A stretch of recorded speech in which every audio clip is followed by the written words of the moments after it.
So, I was tagged on Tumblr to do another top 5 list. There's a problem. I apologise for this lighting, it is shit. It's for a genre I don't overly care about. It's a genre I don't enjoy.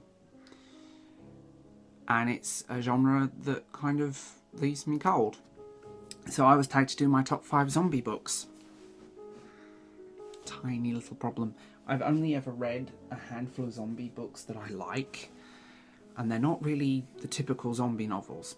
Because I would say most new zombie books take so much from The Walking Dead that most of them read like fan fiction. You know, American Wasteland, zombie plague, people dealing with it, it's slow, it's burnt out, and something horrible happens, and probably a horse will get eaten. And as you can tell, I don't particularly like The Walking Dead. I liked it to start with, but it's very much had its day. I think it's just gone on and on and on, and basically every season, other than sort of a major character dying, the same thing happens. Yeah, people are gonna fucking hate me for this. So, because I remember the vampire fad as well. I remember everyone going crazy over the vampire YA fad. And it was very much the same. I hope the only difference being is that no one wants to sleep with a zombie. We hope. So, yeah. I'm like, it's a fad that's waning. I think the zombie fad is very much over, and I think it's time for something new. It'll probably be werewolves next, or succubi, or, I don't know, waiters. So, we're going to roll with it, and I'm just going to... Tell me what you guys think, by the way, because I'd be fascinated to find out what you guys think about the zombie fad and Walking Dead and all of that crap. The fact that it does feel so blah right now. So, let's get into the books. I'm going to pick 3 of them are by the same writer, by the way. So, A New Hunger, Warm Bodies, and The Burning World. All by the same writer. A New Hunger is the prequel to Warm Bodies, then you have Warm Bodies, and then The Burning World. They are very different. They are YA-ish, for want of a better expression, but they do something very different. They actually there's a little bit of comedy to them, a little bit of black comedy. The characters are interesting and funny. I especially love Warm Bodies, but The Burning World is my favourite out of them because it expands on this beautifully, and you feel like the world opens up.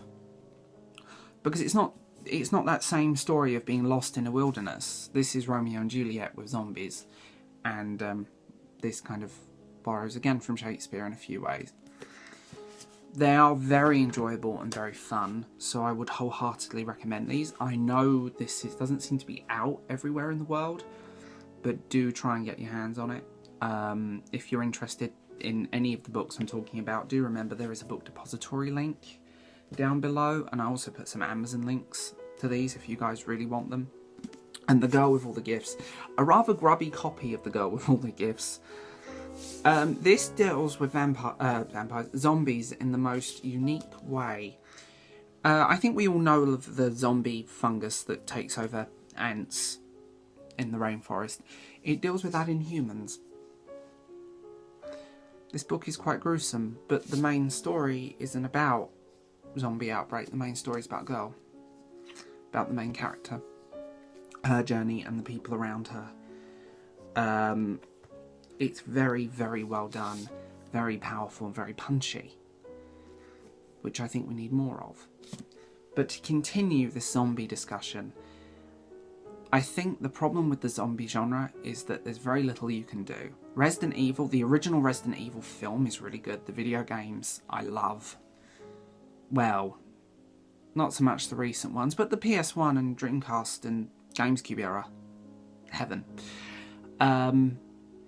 So yeah, it's always that interesting thing, how many fads can we go through before we burn everything out or before we come full circle.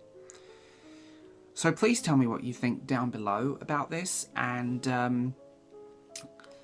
yeah, like and subscribe, and if you're interested in any of these books, the links are in the doobly-doo. Bye.